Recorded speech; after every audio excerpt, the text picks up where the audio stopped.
Buenas tardes. Están todos silenciados, pero por favor les solicitamos que vayan silenciando los micrófonos, los que lo activen, ¿eh? En breve comenzaremos.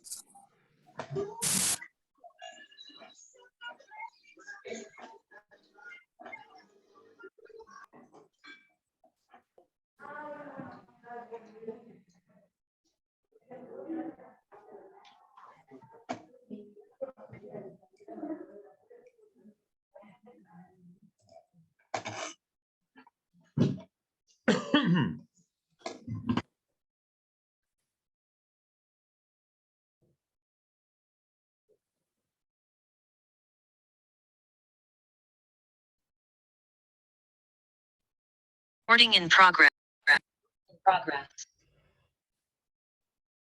Les pedimos a todos si pueden ir silenciando sus micrófonos.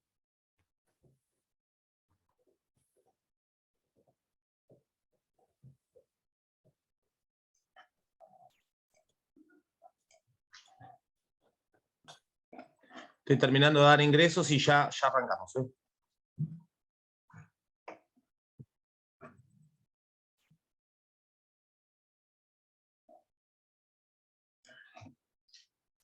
Bueno, buenas tardes. ¿Cómo les va? En primer lugar, les quiero comunicar, yo voy a estar dando los conceptos para el buen desarrollo de esta jornada.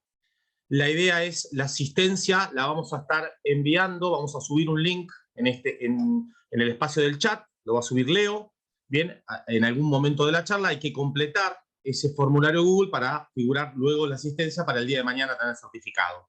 Estamos solicitando que tengan el 100% de la cursada, porque la idea, bueno, es que no son muchas jornadas y la idea es que podamos asistir a todas, que son de temas de mucha relevancia e importancia. Segundo tema, por favor mantengamos los micrófonos silenciados, es importante para el buen desarrollo. Y nosotros vamos a estar, el día que terminen estas jornadas, vamos a estar subiendo los certificados a un canal de Telegram que tenemos, que Leo también luego lo va a subir. Cualquier otra consulta que tengan, aquellos que no tengan Telegram, nos pueden enviar un mail a capacitacionesderechomdp@gmail.com. Igualmente vamos a poner este mail también en el chat, pero bueno, para que tengan la información. Le voy a dar la palabra a Fernando Mumare, que es el director del Observatorio Nacional de Derecho del Consumo. Fer. Bueno, muy buenas tardes a todos y a todas.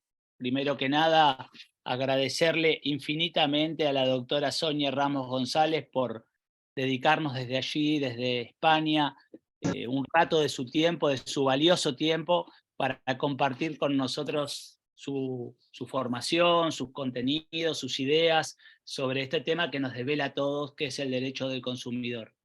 También, en nombre del observatorio, congratularme y felicitar a la unidad de graduados, con Federico, que está aquí presente, y a Leonardo Molina, que fue un poco el coordinador también de este encuentro, por la brillante idea de poder escuchar a estos referentes del derecho del consumo en Europa, que nos iluminarán seguramente con sus conocimientos. Por último, y para no ser demasiado extenso, agradecer a todos los que están en este momento en el Zoom por, bueno, seguir apostando a la capacitación continua, que es un poco nuestra propuesta, ¿no? Ustedes saben, y a los que no, porque es la primera vez que se conectan con nosotros, que nosotros tenemos aprobada una especialización en Derecho de Consumo por la CONEAU, que seguramente iniciará sobre fines de este año, principios del que viene, y donde nosotros lo que aspiramos es a que cada vez sea más calificado nuestro conocimiento, siempre en beneficio de los consumidores, que es un poco lo que nos desvela. No siendo para más y dejando a los referentes y a los presentadores, les agradezco mucho por estos 2 minutos. Muy amable. Gracias, doctor Mumare. Bueno, nuevamente bienvenidos y bienvenidas a todos. Sé que tenemos gente de todo el país, de Argentina, pero también tenemos gente de Costa Rica, gente de Perú, gente de Paraguay, gente de Chile, gente de toda Latinoamérica, así que muy bienvenidos a todos ellos.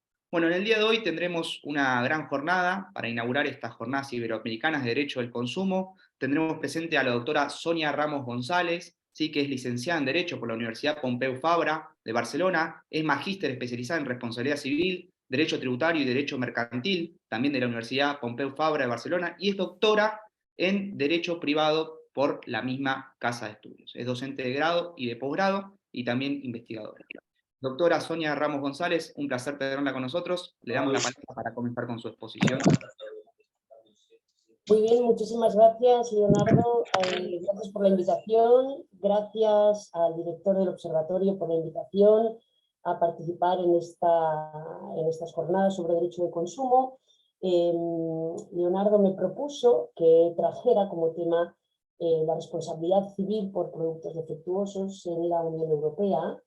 Es un tema en el que yo he realizado investigación desde hace muchos años y en la actualidad nos encontramos que vuelve a estar, vuelve a ser objeto de estudio, de análisis, aunque la directiva de productos del año 85, de 1985, porque la Comisión Europea ha presentado una propuesta de reforma de la directiva del año 1985 sobre responsabilidad del fabricante por los productos defectuosos que comercializa, que pone a disposición del público, de los consumidores. Por lo tanto, esta propuesta de directiva, que todavía no se ha aprobado, aunque se prevé que se vaya a aprobar en un futuro próximo, bueno, ha vuelto a poner en actualidad un tema que nunca ha dejado de estarlo, pero lleva años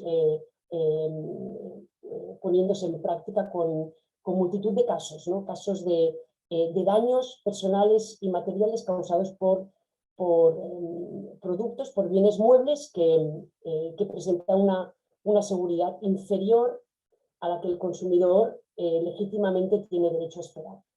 Así que el objeto de mi presentación es contarles las líneas generales del régimen actual de la Directiva 85374, que ha sido implementada por los distintos Estados miembros de la Unión Europea, y también presentarles las líneas básicas, los cambios más importantes de la propuesta de modificación de esta directiva.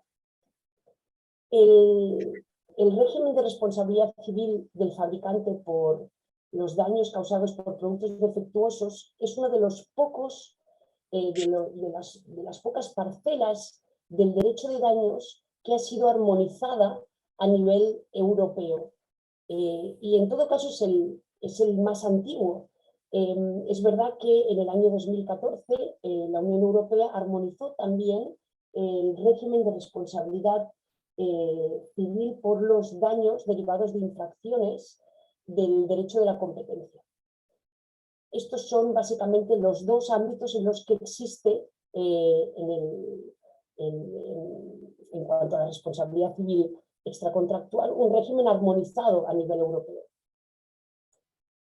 En cuanto al régimen de producto, el legislador comunitario quiso en el año 1985 establecer un régimen uniforme de protección de los consumidores por este tipo de casos.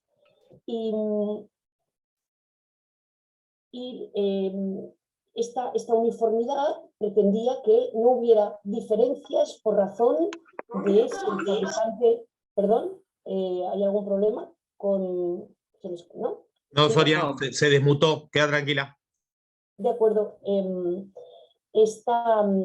Con esta pretensión de uniformidad, lo que se pretendía, lo que se buscaba es que no hubiera diferencias por razón del derecho aplicable en cada Estado miembro, es decir, y en función del lugar donde estuviera establecido el fabricante o donde estuviera establecido el importador del producto en la Unión Europea, cuando el fabricante estuviera establecido fuera, o que no hubiera diferencias por razón del lugar donde se hubiera producido el daño. Se quería evitar esta dispersión normativa y ese fue el objetivo básico de la regulación de la Directiva 85374. El régimen de producto está íntimamente conectado con otra parcela del derecho armonizada por la Unión Europea. Me refiero al derecho de la seguridad de producto, es decir, al derecho que establece los requisitos de seguridad que ha de cumplir un producto para entrar en el mercado, o las medidas de precaución, de prevención que puede adoptar una autoridad pública cuando un producto presenta riesgo para la salud de los consumidores como puede ser la retirada del producto del mercado. El régimen de responsabilidad civil del fabricante está íntimamente conectado con el régimen de la seguridad de producto y ambos están armonizados. La directiva y su transposición por los Estados miembros ha funcionado bastante bien para solventar los casos de daños causados por productos, por bienes muebles tangibles. Son un grupo de casos destacable que ha generado litigiosidad son, por ejemplo, los daños asociados a medicamentos o productos sanitarios, pero también los daños derivados de los alimentos contaminados. Sin duda, yo diría que los casos de daños causados en el ámbito sanitario, por productos sanitarios y por medicamentos o vacunas, la vacuna es un tipo de medicamento, son sin duda uno de los que han generado más litigiosidad a nivel del Tribunal de Justicia de la Unión Europea. Es decir, la mayor parte de las cuestiones prejudiciales que los tribunales nacionales han planteado al Tribunal de Justicia tienen que ver con este tipo de productos. Como les decía, el régimen actual ha funcionado bien durante muchos años para tratar este tipo de casos que tienen que ver con bienes muebles, pero igual que la directiva supuso un avance, ¿no?, para proteger al consumidor frente a los riesgos de la producción industrial, ahora la Unión Europea tiene un reto y es proteger al consumidor frente a los riesgos asociados a los productos digitales, a los servicios digitales. Y ese es uno de los motivos por los cuales, entre otros, la Comisión Europea ha propuesto modificar la directiva. Los principales retos de la propuesta de la Comisión Europea de septiembre del 2022 son, por tanto, introducir el software o el programa informático dentro del concepto de producto o dentro del concepto de componente. Un programa informático es considerado producto si no se incorpora a otro bien, a otro producto, y es considerado componente cuando este software, este programa informático, se incorpora a otro bien mueble, a otro producto, y es importante para que el producto funcione, para que desarrolle alguna de sus funciones. Y además lo que hace la propuesta de directiva es introducir a los servicios digitales dentro del concepto de componente. Es decir, estarán sujetos al régimen de responsabilidad por daños causados por productos defectuosos el prestador de servicios digitales, el prestador que suministra datos que son necesarios para el funcionamiento de un producto, de otro producto, de un bien mueble, de un bien tangible. Fíjense que la inclusión del programa informático del servicio digital dentro del concepto de producto, de componente de la directiva,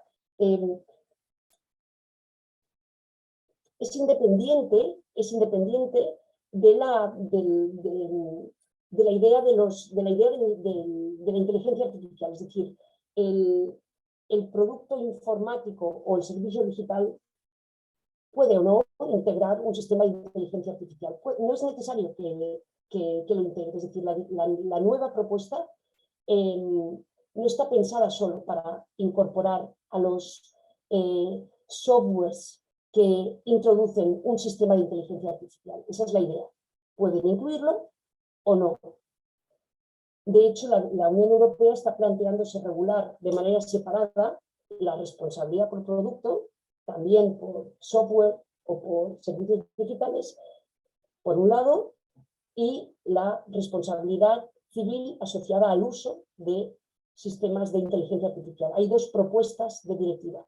Una para el régimen de productos, que incorpora al software y al servicio digital, integre o no un sistema de inteligencia artificial, y otra propuesta que se ocupa del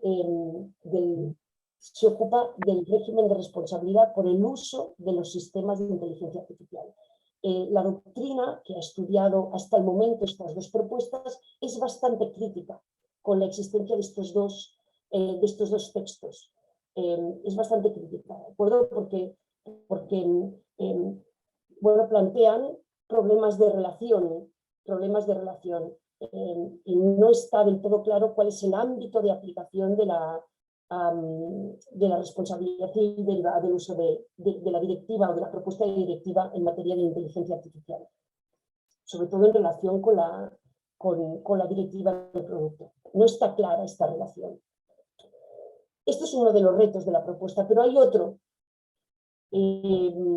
La propuesta de sustitución de la directiva actual pretende también facilitarle la carga de la prueba a la víctima. De acuerdo con el régimen actual, la víctima de los daños causados por un producto defectuoso tiene la carga de la prueba sobre los elementos básicos de la pretensión de responsabilidad civil extracontractual: el daño, la relación de causalidad entre el daño y el defecto del producto. Estos tres elementos, defecto, causalidad y daño, tiene que probarlos la víctima. Bueno, la propuesta quiere facilitarle las cosas a la víctima y en ese sentido introduce varios instrumentos de facilitación de la carga de la prueba. Primero introduce una regla de discovery, una regla que permite al juez, faculta al juez a exigirle al demandado, a petición de la víctima, que el demandado exhiba las pruebas que tiene, que pueden ser relevantes para conocer si el producto es defectuoso, si ha causado los daños principalmente. Y luego establece una lista, una serie de presunciones. La propuesta directiva presume en determinadas situaciones la existencia del defecto y la existencia de la relación de causalidad. Estos son los dos principales retos de la propuesta: ampliar el concepto de producto para introducir al software y para introducir el servicio digital, y luego facilitarle la carga de la prueba a la víctima por la vía de la discovery y por la vía de las presunciones de defecto y de causalidad. Luego volveré con algo más de detalle sobre esta propuesta, ¿no? Sobre estas cuestiones. Vuelvo a la directiva vigente, que es la que ha sido implementada por los Estados miembros y que todavía funciona en la práctica. ¿Cuáles son sus principios básicos o generales? Bueno, establece, como les he dicho antes, un régimen especial de responsabilidad civil extracontractual. Un régimen especial basado en una regla de responsabilidad objetiva.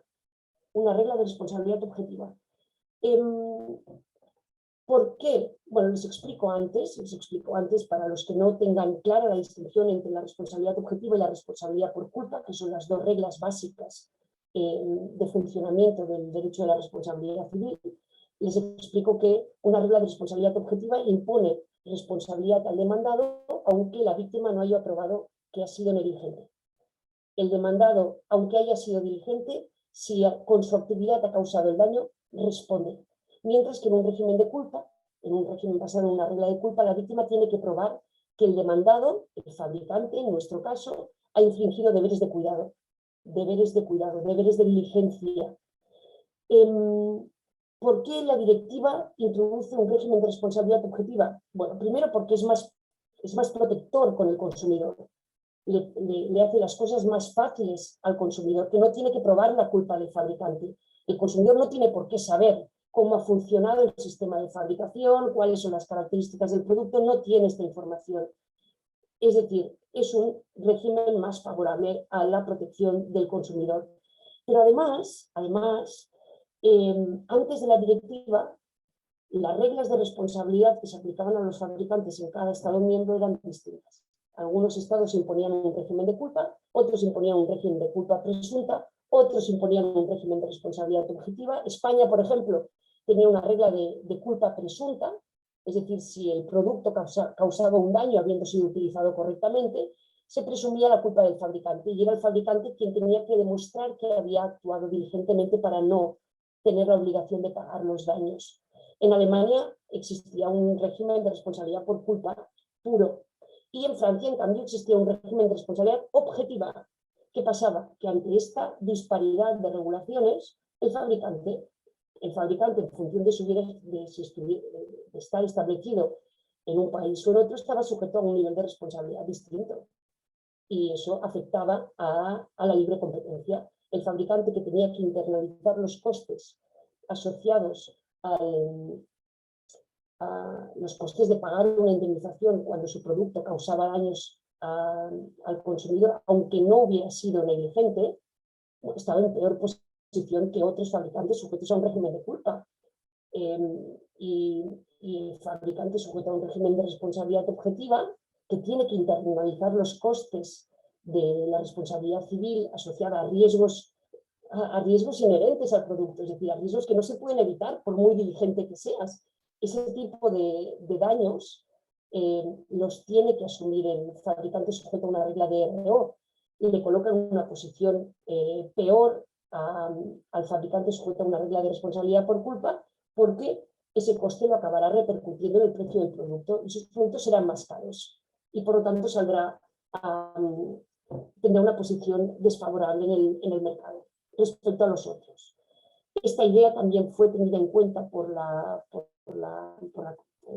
Comisión Europea en su momento para justificar la aprobación de un régimen único, uniforme en la Unión Europea. Evitar que se distorsionara la competencia por esta diversidad de regímenes de responsabilidad. Por lo tanto, un primer principio es que establece una responsabilidad civil objetiva. Veremos luego que no es pura, es una responsabilidad objetiva, es decir, no hay que probar la culpa del fabricante, pero no es pura porque el fabricante tiene a su favor determinadas causas de exoneración y porque es necesario que la víctima pruebe que el producto es defectuoso. No basta con que el producto cause daños, es necesario que sea defectuoso. La directiva también supera la responsabilidad contractual, es decir, la directiva no exige que entre el fabricante y la víctima y el perjudicado exista un vínculo contractual. El fundamento de la directiva no es la falta de conformidad del bien, es la falta de seguridad del bien, la falta de seguridad para la salud o para la propiedad, para los bienes del consumidor. Entonces, lo que hace la directiva es superar las reglas de responsabilidad contractual, no exige un vínculo contractual, por lo tanto, y además puede ser legitimado activo para reclamar los daños y perjuicios cualquier perjudicado. No es necesario que se trate del adquirente del producto. Puede ser cualquier perjudicado el que tiene legitimación activa. La directiva supera la responsabilidad por culpa, supera la responsabilidad civil contractual porque no se basa en la falta de conformidad, como les he dicho, pero la directiva es compatible con estos regímenes nacionales de responsabilidad civil. La directiva no agota todo el régimen de responsabilidad civil del fabricante y por lo tanto el perjudicado tiene la opción de acudir a las reglas de la directiva, tiene la opción de acudir a las reglas de responsabilidad contractual si cree que le convienen más, o puede acudir a las reglas de responsabilidad por culpa, si es fácil probar la culpa del demandado. Otro principio básico de la directiva es que impone responsabilidad de manera principal al fabricante. El sujeto principal, que va a responder de manera principal de los daños no es el vendedor del producto, no es el distribuidor del producto, es el fabricante del producto. Es verdad que el concepto de fabricante es amplio, incluye al fabricante del producto final, al fabricante de un componente del producto, incluye al fabricante aparente, es decir, el fabricante que pone su nombre, su marca en el producto, pero es el fabricante, el productor, el centro, quien es el responsable principal. Si el fabricante no está establecido en la Unión Europea, la directiva busca a otro sujeto para responder de los daños y es el importador. Es decir, el sujeto, la persona física o la persona jurídica que introduce el producto en la Unión Europea y que está establecido en la Unión Europea. Si no hay fabricante identificable en la UE, si no hay un importador en la Unión Europea,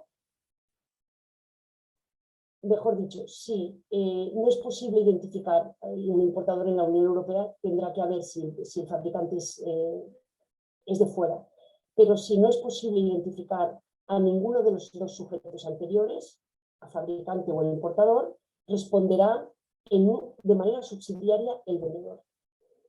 De manera subsidiaria significa que no solo que no es posible identificar a un fabricante en la UE o a un importador en la UE, sino es necesario que el distribuidor o el vendedor no le haya informado a la víctima quién le suministró a él el producto. Es decir, es una responsabilidad subsidiaria por la falta de identificación del sujeto que del fabricante o del importador o del sujeto que le suministró al vendedor, al último en la cadena, el producto.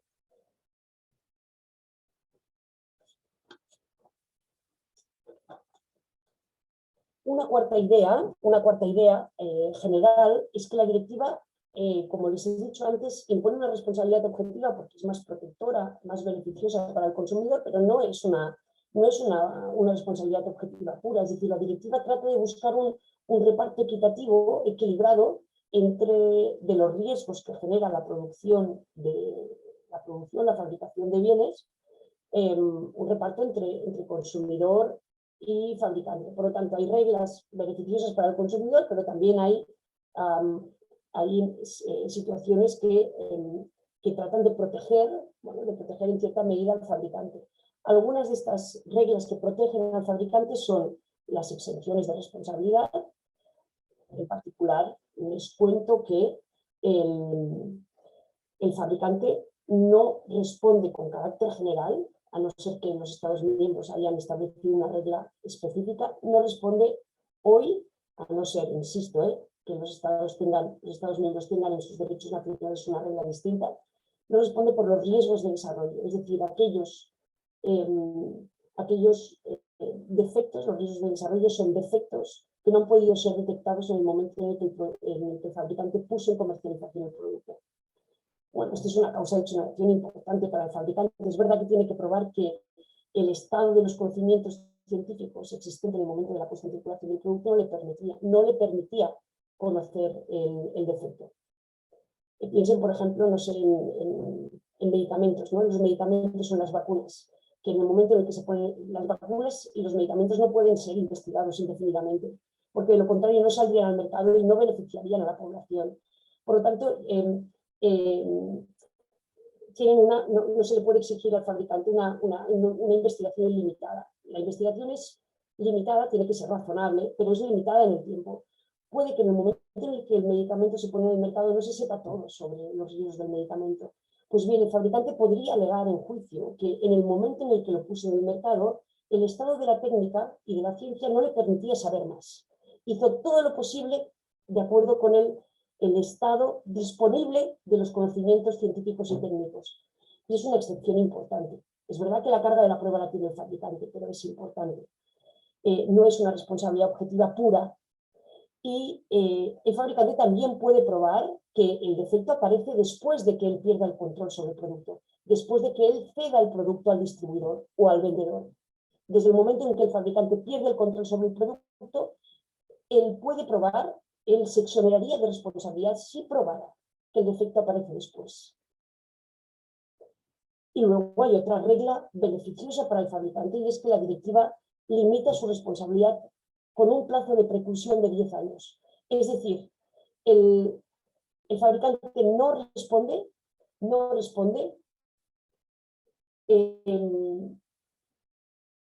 10 años después de haber puesto el producto en el mercado. Si han pasado 10 años desde que puso el producto en el mercado, desde que perdió el control del producto, no responde a no ser que la víctima en este periodo haya interpuesto una reclamación contra él, que interrumpirá el plazo de preclusión. Esta es otra regla beneficiosa para claramente beneficiosa para el fabricante, que justifica este reparto equitativo, equilibrado de los riesgos para una parte y para la otra, de los riesgos de la fabricación. Luego, por último, es también una regla o un principio general que la directiva del 85 pretende consigue una armonización, una uniformidad máxima en las materias que regula, pero no lo regula todo. Y de hecho, no solo no lo regula todo, no solo no regula todos los aspectos, sino que en aquellos que regula deja algunas materias para que los estados puedan legislar libremente de manera distinta. Es verdad que no son muchas, pero les cito dos, son dos en concreto. Las dos que les voy a citar son las materias en las que los estados tienen libertad.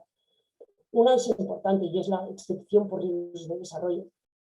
España pudo decidir si aplicaba esta excepción o no, y no la aplicó a los medicamentos y a los alimentos destinados a uso humano. Por lo tanto, en España el fabricante responde de los riesgos imprevisibles que derivan de los medicamentos y de los alimentos destinados a uso humano. Los estados también tenían libertad para establecer límites indemnizatorios. Ambas materias ya no estarán a disposición de los estados si la propuesta de directiva se llega a aprobar, porque la propuesta de directiva pretende que la directiva sea de máximo, sea imperativa en todos los aspectos. Así que los estados ya no podrán decidir si sus fabricantes responden por los riesgos de desarrollo o no. Más cosas. Si tienen preguntas, por supuesto, pueden formularlas mientras voy hablando, como lo prefieran.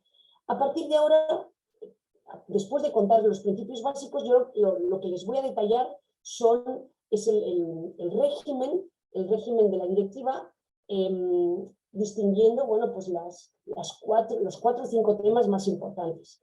El primero es el concepto de producto. Luego les hablaré de los daños que están protegidos por la directiva, también de los sujetos que responden, también del concepto de efecto y por último de los temas relativos a la prueba.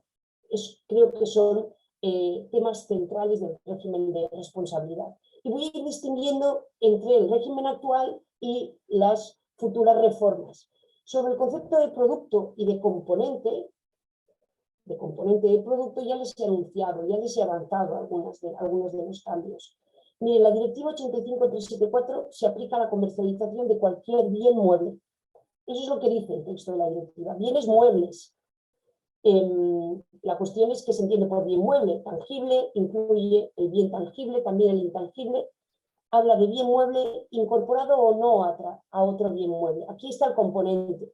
El producto incorporado a otro producto es un componente del mismo y también está sujeto a la directiva. No solo se aplica a los productos finales, sino también a los componentes. Por si hubiera duda, la directiva aclara que las materias primas agrícolas están incluidas. No lo estuvieron en su origen, en el primer texto, pero luego se incorporaron tras la alarma generada por la contaminación de la carne proveniente de las vacas que tenían la enfermedad de las vacas locas. Por esta alarma se introdujo expresamente que las materias primas agrícolas estaban incluidas. Bajo esta expresión se incluyen productos de la tierra, de la caza y de la ganadería, y también de la pesca. Por si hubiera dudas, es obvio que podría haber dudas sobre si la electricidad está incluida o no en el concepto de producto, la directiva lo prevé expresamente.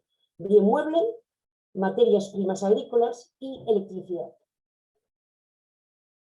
¿Qué hace la propuesta? Adaptar la directiva a la nueva economía digital. Y para eso, como les he dicho, incluye al programa informático incorporado no a un producto. Ejemplos de programa informático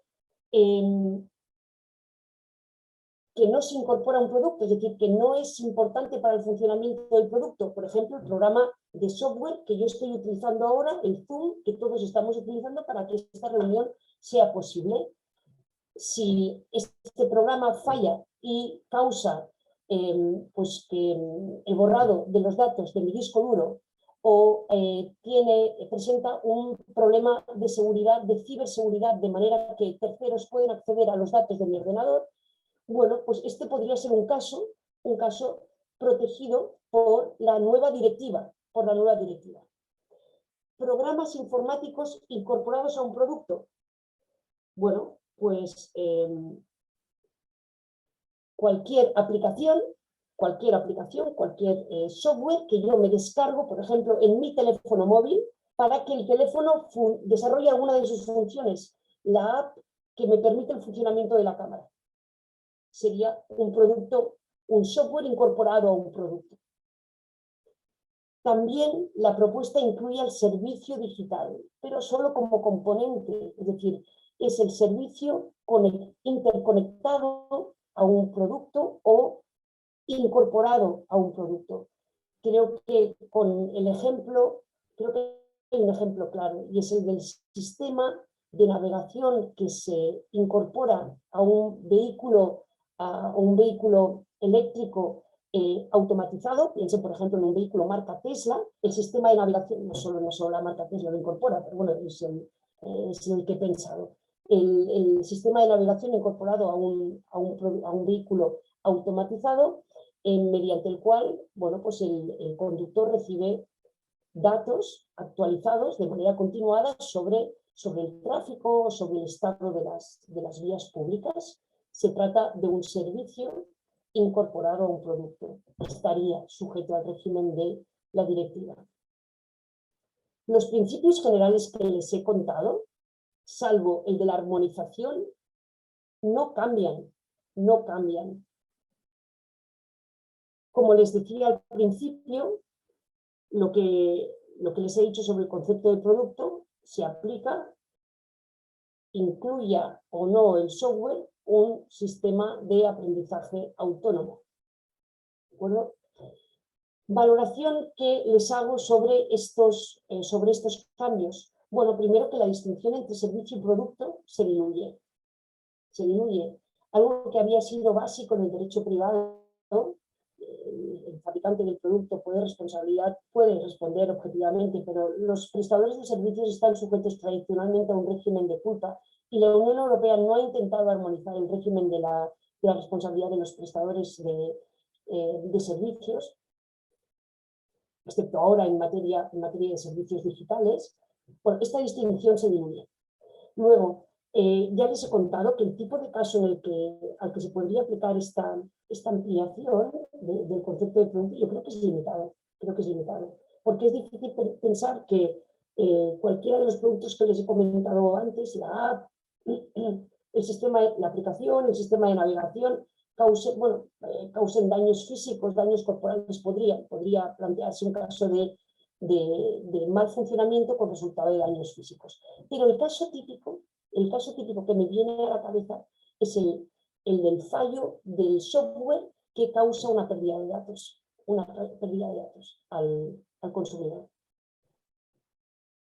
Normalmente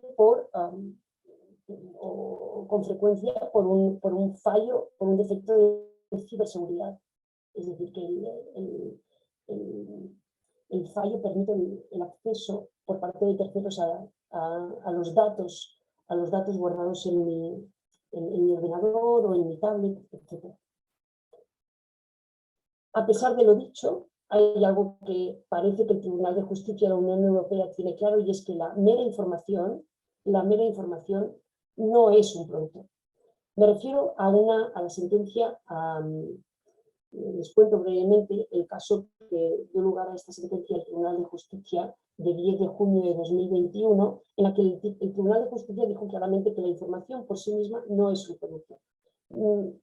Los hechos del caso tenían que ver con un consejo que daba un experto en medicina a base de hierbas naturales, un consejo que era erróneo y este consejo se incluyó en un periódico. Y la pregunta que se le hizo al Tribunal de Justicia es si el periódico era defectuoso por este motivo, porque el consejo que había dado este experto estaba equivocado, tenía un error. Y la respuesta del Tribunal de Justicia fue clara. No, la mera información no es un producto. El editor del periódico no responde como fabricante del producto. El fallo no está en el periódico. El fallo está en la opinión, en la información suministrada por esta persona. Y el régimen es de culpa, es otro régimen, no es el de la directiva. Así que esto todavía queda al margen de esta idea de la mera información como servicio y no como producto, parece que se respeta todavía.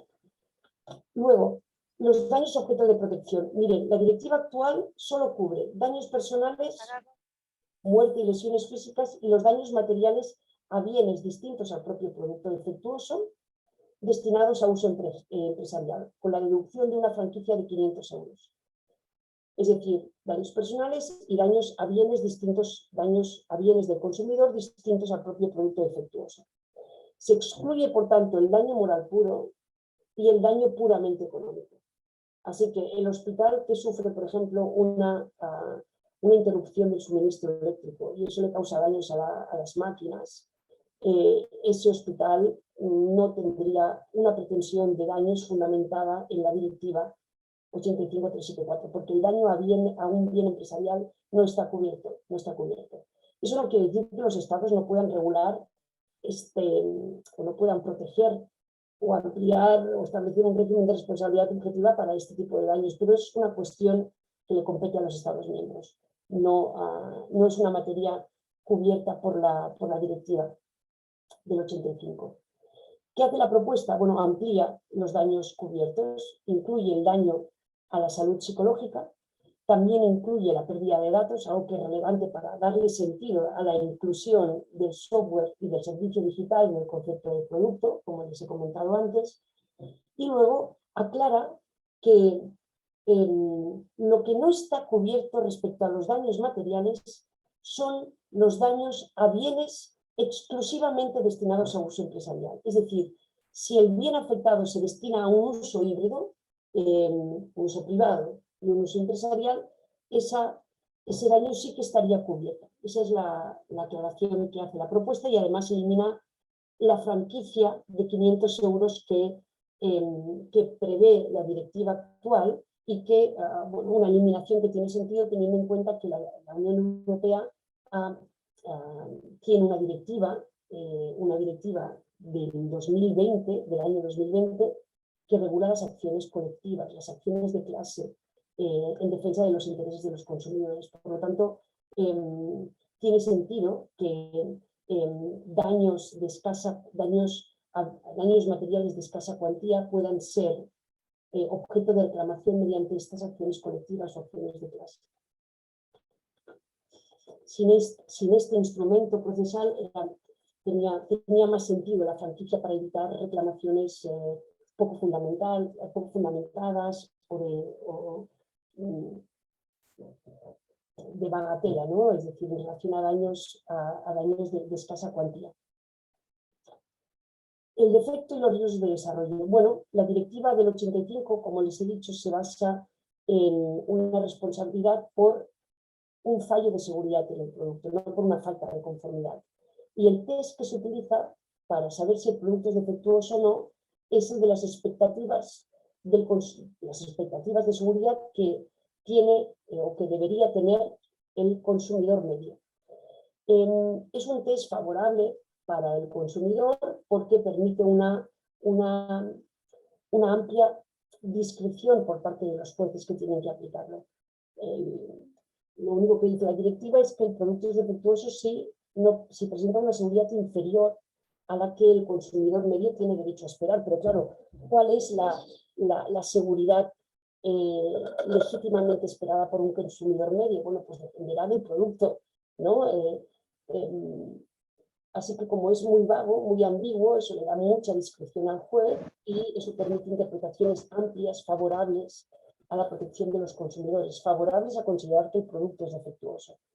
Les cuento simplemente uno de los dos casos que tienen en pantalla, donde para mostrarles esta interpretación amplia que hace el Tribunal de Justicia y también los tribunales nacionales, ¿no?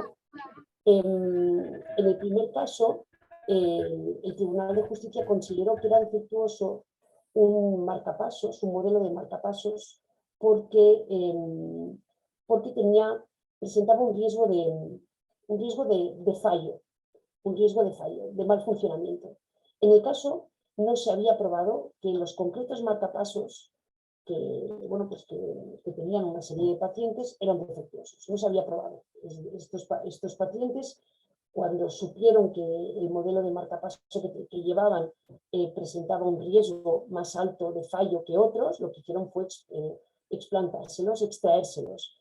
No se comprobó si el producto en concreto era defectuoso, pero el Tribunal de Justicia dijo, no es importante, lo importante es que aquel modelo de producto presentaba un riesgo de fallo. Eso es lo único importante, teniendo en cuenta la gravedad del riesgo que estaba implicado, ¿no? El riesgo para la salud que estaba implicado. En la directiva no utiliza la distinción entre el defecto de diseño, de fabricación o en las advertencias o instrucciones del producto que utiliza, por ejemplo, el derecho del common law norteamericano. No lo utiliza, aunque los tribunales a veces sí que hacen referencia distinguen entre si el defecto afecta, el fallo afecta a todas las unidades del producto, que sería un defecto de diseño, si solo afecta a una unidad de la serie del producto, sería un defecto de fabricación, o si el fallo, la falta de seguridad, tiene que ver con la falta de información, con la falta de instrucciones sobre, o la falta o la incorrección de las instrucciones sobre el uso o sobre los riesgos del producto.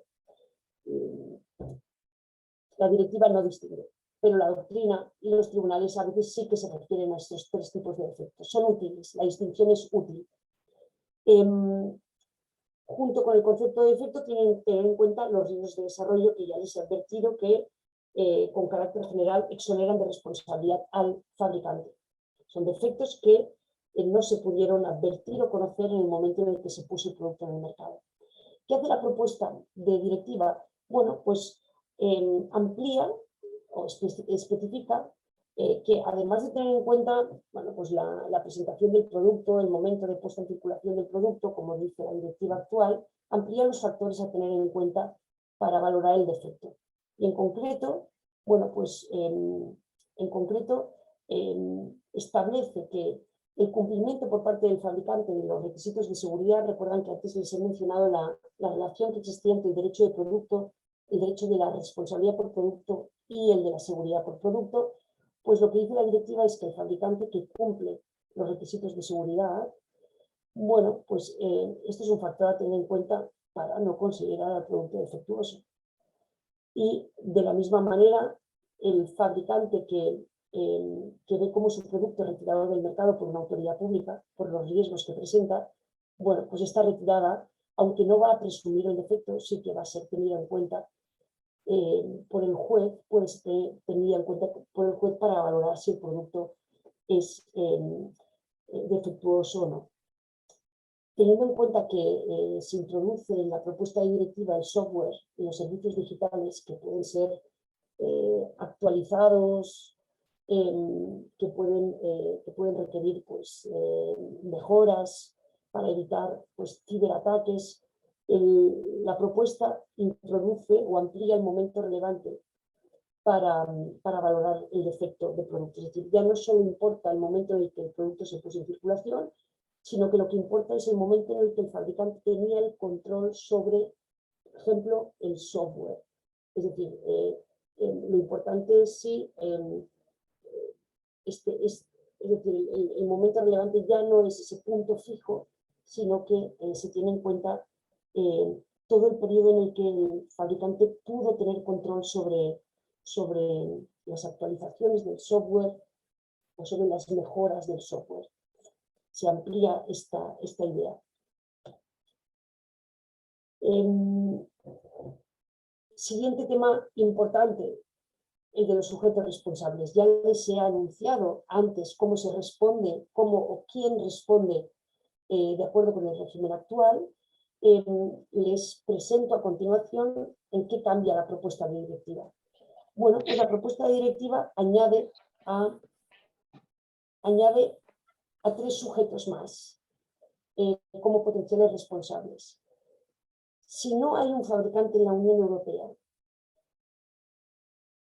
responderá no solo el importador de la Unión Europea, sino que puede responder el representante autorizado del fabricante en la Unión Europea, es decir, aquella persona a la que el fabricante le ha dado el mandato de representarle ante las autoridades públicas para, bueno, pues para verificar que el producto cumple los requisitos de seguridad. Este representante autorizado no está en la directiva actual. Si ninguno de los sujetos anteriores, fabricante, representante o importador, tienen un establecimiento en la Unión Europea, la propuesta de directiva añade un sujeto más, que es al prestador de servicios de tramitación de pedidos a distancia. En un ejemplo concreto, Amazon, el servicio de logística de Amazon.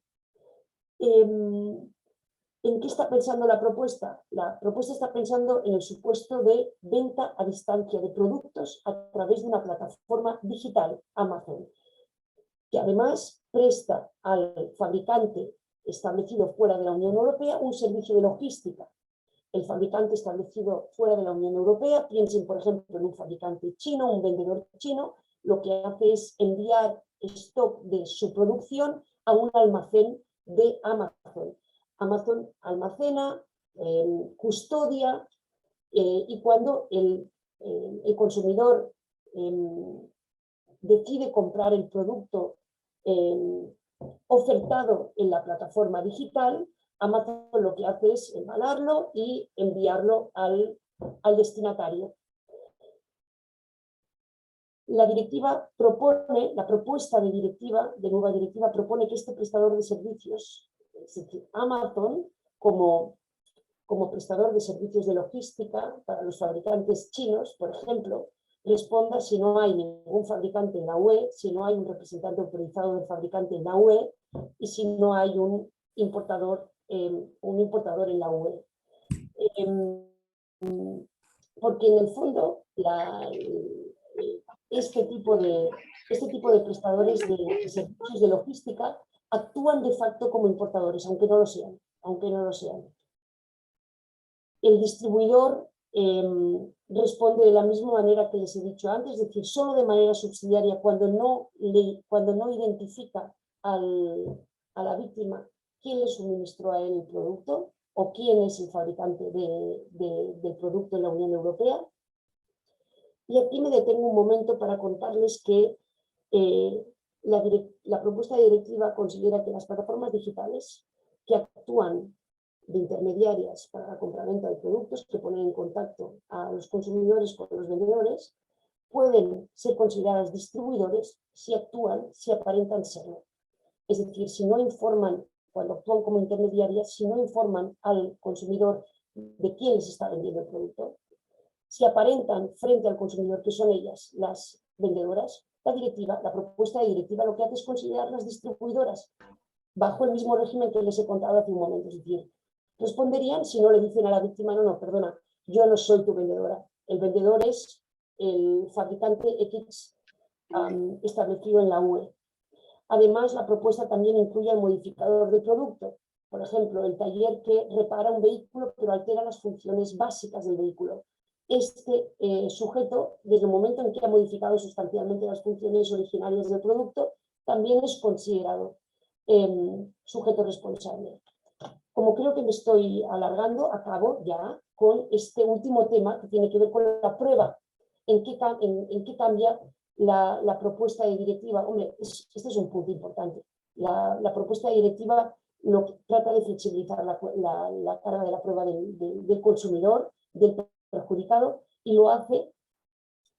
Este es un tema que la Comisión llevaba pensando, estudiando desde hacía tiempo. En los distintos informes de evaluación de la directiva, este tema siempre salía, siempre surgía. Y de hecho una reciente sentencia del Tribunal de Justicia en esta materia prueba que esta es una preocupación para el Tribunal de Justicia y para la Comisión Europea. Me refiero al caso que involucra al fabricante, al laboratorio farmacéutico Sanofi Pasteur.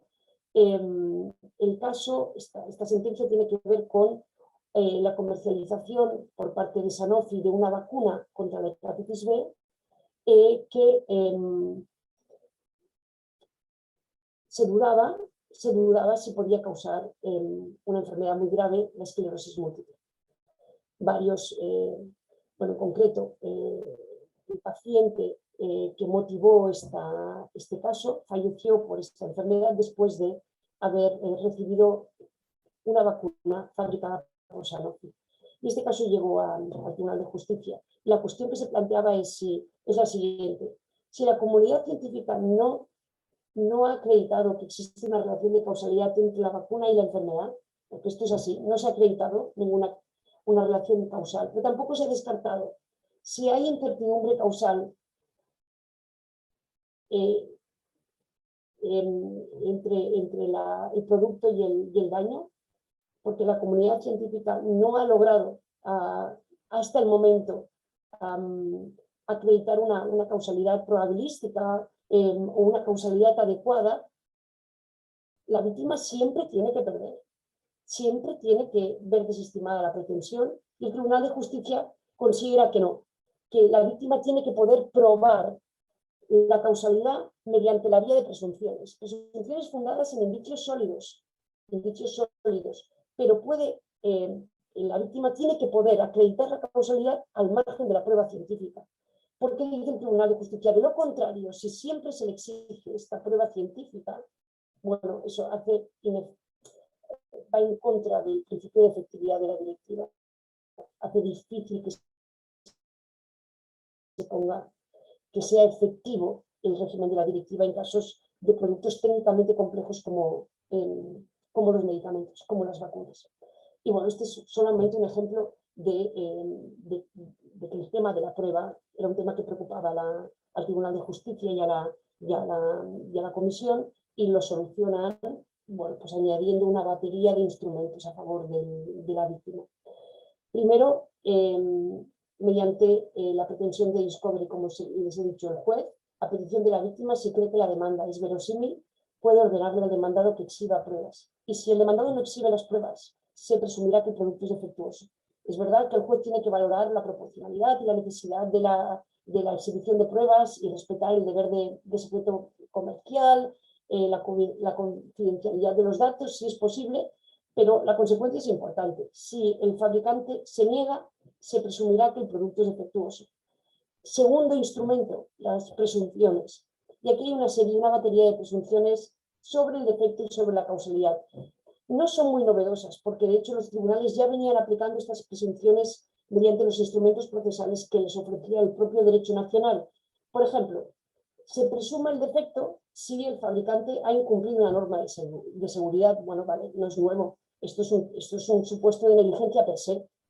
Se presume el defecto si el producto que ha sido utilizado correctamente falla de manera evidente. Bueno, no es nuevo. Esto es un caso de res ipsa loquitur. Las cosas hablan por sí mismas. Los hechos hablan por sí mismos. Se presume la causalidad si el defecto es idóneo para causar el daño. Aquí fíjense que la causalidad se acredita mediante un criterio de causalidad adecuada o de causalidad genérica. No es necesario probar que el defecto causa efectivamente el daño, sino que basta comprobar que el defecto del producto, que tiene que haberse probado, es idóneo, es capaz en abstracto de producir aquel daño. Bueno, esto facilita las cosas a la víctima. Y por último, introduce una presunción de defecto o de causalidad, o de ambos elementos, si el juez considera que la víctima tiene dificultades extraordinarias para aportar prueba por la dificultad, la complejidad, por la complejidad del producto que está en juego, siempre y cuando la víctima pruebe que es probable que el producto sea defectuoso o es probable que el defecto sea la causa de los daños. Fíjense que además de la dificultad práctica, es una cuestión de hecho que valorará el juez, se necesita que la víctima establezca esta prueba basada en una mera probabilidad. Estas son las líneas principales del régimen actual y de la propuesta de directiva que quería compartir con ustedes. Muchas gracias por la atención, espero no haberme excedido demasiado y estoy abierta a los comentarios, preguntas que tengan. Encantada de escucharles. Muchas gracias. Muchas gracias, doctora, por la excelente exposición. Sinceramente ha sido muy clarificadora respecto del régimen europeo. La verdad que estas, como le decía antes del comienzo de su exposición, este tipo de actividades académicas son muy nutritivas para todos nosotros, principalmente cuando tenemos que comparar distintos dispositivos normativos, tanto nosotros locales acá, que todos, a medida que usted iba haciendo a distintas referencias, nosotros íbamos pensando cómo es el régimen acá en Argentina, Claro. y esto nos abre la cabeza para tratar de mejorar también nuestros propios sistemas. Bueno, si les parece, abrimos a preguntas, si quieren exponer en el chat, incorporar las preguntas y nosotros se las transmitimos a la doctora Yo también voy Ramos leyendo, González. Por lo que veo chat. en el chat ya hay una pregunta, así que podríamos comenzar con esa pregunta. Es del doctor Fernando Mumare. Pregunta, cuando hablamos de bienes muebles, ¿existen o existieron planteos que pudieran considerar a un software o a una aplicación como producto? ¿Actualmente se los considera como servicio digital? ¿Es por un tema de interpretación? Claro, a ver, casos no hay, casos judiciales no hay, pero es verdad que doctrinalmente, antes de la propuesta de la directiva, ya se consideraba que por la vía de la interpretación había determinados productos intangibles que debían estar dentro de la categoría de inmueble para conseguir que los principios de la directiva siguieran siendo eficaces también en este ámbito. Es decir, que sí, por la vía de la interpretación del concepto de bien mueble que utiliza la directiva actual, ya se había ampliado el concepto. Sobre todo, no había dudas respecto al programa informático incorporado a un bien mueble. El programa informático que se incorpora a un robot, a un producto sanitario para que funcione. Sobre este caso no había dudas. No había dudas. En cambio, sobre el servicio digital sí que existían dudas doctrinales. Sí que existían. Y sobre el software como producto autónomo, cuando no está incorporado a otro bien mueble, también había dudas que han sido aclaradas por la propuesta en una apuesta de ampliar el régimen de protección.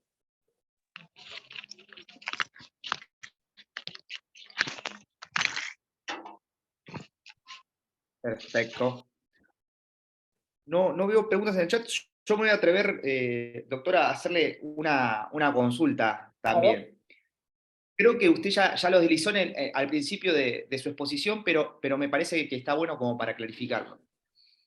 A su criterio, este régimen de responsabilidad objetiva, ¿sí? Por productos, ¿sí? Teniendo en cuenta también la teoría del riesgo, ¿desplaza totalmente a la culpa o digamos que se intenta que coexista con ella? ¿Hay ciertos casos en que a la víctima, en este caso, o al consumidor, le conviene demandar por culpa? A ver, yo creo que hay dos elementos en tu pregunta. Primero, o dos perspectivas. La primera, la directiva elimina del todo la culpa. Yo te diría no, porque hay defectos que tienen que ver necesariamente con el comportamiento, la conducta del fabricante. Cuando antes les he distinguido entre el defecto de fabricación, información o diseño, les he dicho que era una distinción útil y lo es en parte porque cuando uno habla de defectos de diseño o sobre todo de defectos de información, al final se pregunta sobre si el fabricante pudo adoptar un diseño alternativo más seguro o si el fabricante pudo incluir una información más detallada, más completa. Al final, el juicio sobre el defecto en este tipo de fallos de seguridad, de diseño, de información, tiene que ver con el comportamiento del fabricante. Por un lado, eso por un lado. Es decir, que la idea de la culpa no desaparece del todo, ni siquiera del concepto de efecto cuando se trata del diseño y de la información. Sí que desaparece en los casos de fabricación, porque ahí solo te preguntas, lo único que haces es observar si la unidad concreta de la serie, una unidad concreta de la serie del producto, la botella, por ejemplo, una de las botellas de Coca-Cola explotó. Si explotó o no, y si explotó, ahí no te preguntas nada más. Es claro que hay un mal funcionamiento y no hace falta buscar la culpa. Tampoco desaparece del todo de la excepción de riesgos de desarrollo, tampoco desaparece del todo. Eso por un lado, ¿no? Esa es una de las vertientes que tenía tu pregunta. Y la otra es distinta, ¿le conviene al perjudicado acudir al fundamento de la regla de culpa en algún caso?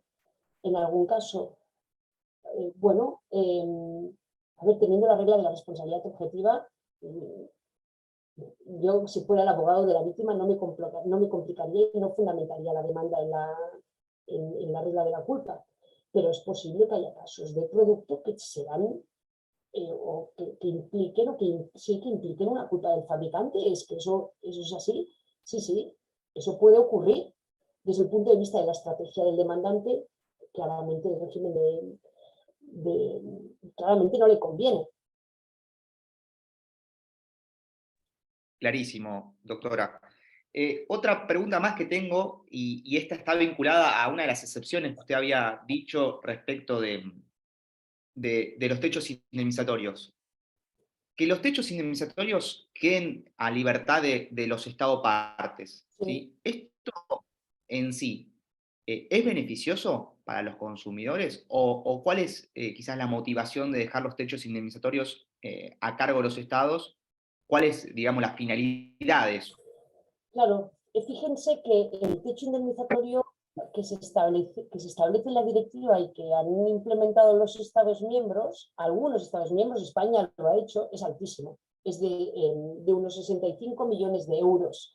Es decir, está pensando, este techo lo marca la propia directiva. Dicen, ustedes pueden establecer techos, pero tienen que ser como mínimo de esta cantidad. Este techo está pensado para daños masivos,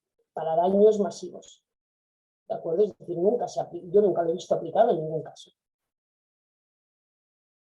Así que es decir, que tiene a tener una aplicación, una aplicación práctica nula. Perfecto. Que no ha perjudicado nada a los consumidores. A eso iba mi pregunta, si podía llegar a perjudicarlos, pero por lo que veo con techos tan altos no. Con techos tan altos, ni siquiera en casos de daños masivos, que no los ha habido, así que no lo he visto aplicado y es verdad que con ese techo es difícil que le perjudique al consumidor. Perfecto. Gracias. Sobre todo teniendo en cuenta, Leonardo, que las cantidades, que las indemnizaciones en España, bueno, yo no sé cómo son exactamente las indemnizaciones por daños personales en Argentina, ¿no? Las que prevén los jueces, pero las que conceden los jueces. Pero en España no son especialmente elevadas las indemnizaciones por daños personales. Claro. Sí. Gracias. Federico, ¿tenemos alguna otra pregunta en el chat? Preguntan si la modificación de la directiva se encuentra en algún sitio web. Sonia, a ver, o alguna página que vos recomiendes que podamos visualizar algo de información más. Claro, con la referencia, por supuesto que está disponible en la página web de la Unión Europea, pero además con la referencia que tienen en la primera o en la segunda diapositiva, poniéndola en Google les aparecerá. Hoy no, de hecho yo he intentado acceder a textos de la Unión Europea y hoy no se podía acceder, pero es totalmente excepcional. Utilizando esa referencia no tendrán problema en encontrarla y yo también puedo enviársela a Leonardo para que haga difusión, como quieran, pero no hay ningún problema para encontrarla en internet. Sí, Sonia, eso habían pedido en el chat algunos de los asistentes, si podías compartir las filminas Sí, para por poder supuesto, transmitir. también. Con esta referencia, COM 2022-495, verán la propuesta con una explicación sobre el contenido y luego las disposiciones normativas. Bien. Ahora otra mismo, pregunta? Sí. la propuesta de la comisión, el estado en el que se encuentra, hasta donde yo sé, es el siguiente. Tenemos ya el informe, el dictamen del Comité Económico y Social y falta la aprobación por parte del Consejo. Falta la aprobación por parte del Consejo. Hasta donde yo sé, no ha tenido lugar. Bien. Hay que ver porque también depende de muchas voluntades, ¿no? Como todo. Sí, es posible que haya cambios, no digo que no, que haya cambios sobre los cambios que yo les he contado. Claro. Bien. Bueno, ¿alguna otra pregunta más? Vamos para hacerle a la doctora. Aprovechemos que tenemos su presencia.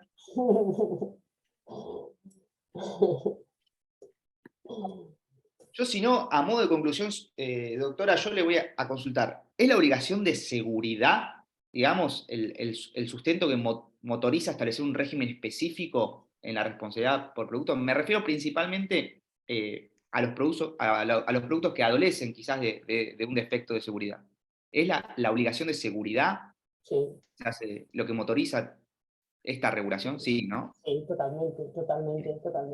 Es el deber, lo que hay detrás, y lo has dicho muy bien, es el deber el deber del fabricante de introducir productos seguros en el mercado.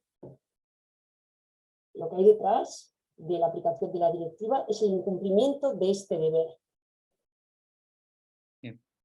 Es decir, introducir productos que presentan riesgos para la salud, para los bienes, que son, como nos simplificaría, anormalmente peligrosos. Es verdad que todos los productos, muchos productos presentan riesgos, pero lo que no es tolerable es que presenten riesgos anormalmente, irrazonablemente peligrosos. Y aquí es donde encuentras la idea del defecto, la idea de la culpa, porque hay un elemento normativo, hay un juicio normativo sobre la seguridad. No se puede exigir al fabricante que introduzca productos con riesgo cero. Es imposible. Pero sí que los minimice los riesgos en función del tipo de producto. Y sí, estoy de acuerdo que lo que hay detrás de esta regulación es la obligación de introducir productos seguros en el mercado. ¿Cómo definas seguro? Es el problema fundamental. Y ahí tienes el concepto de defecto, que ya hemos visto, ¿no? que no siempre es preciso, ¿no? Sobre todo cuando remite a las expectativas del consumidor, que no siempre son fáciles de determinar. Clarísimo, doctora. Acá desde Costa Rica nos piden la documentación, así que también la vamos a estar remitiendo al canal de Telegram, luego de que nos pase las filminas la doctora. Lo mismo con respecto a los certificados, una vez cumplidos los 3 encuentros que tenemos en las jornadas. Bueno, Federico, te dejo por si querés hacer una pregunta más o hacemos el cierre. Ahí justo estaba subiendo el canal de Telegram para los que no lo habían visto. No, bueno, doctora, agradecerle muchísimo su clara exposición y decirle a toda la gente que se conectó, bueno, muchísimas gracias por compartir este espacio. Los esperamos en las próximas jornadas. Y bueno, en cualquier duda, ya nosotros hemos subido el canal, hemos subido el mail, así que estamos a disposición para cualquier cosa y agradecerle muchísimo. Esperen que estoy leyendo justo una pregunta. Acá Cecilio Martín dice: buenas tardes, sobre bienes inmuebles, ante un daño o perjuicio por estelionato u omisión de información por un agente inmobiliario.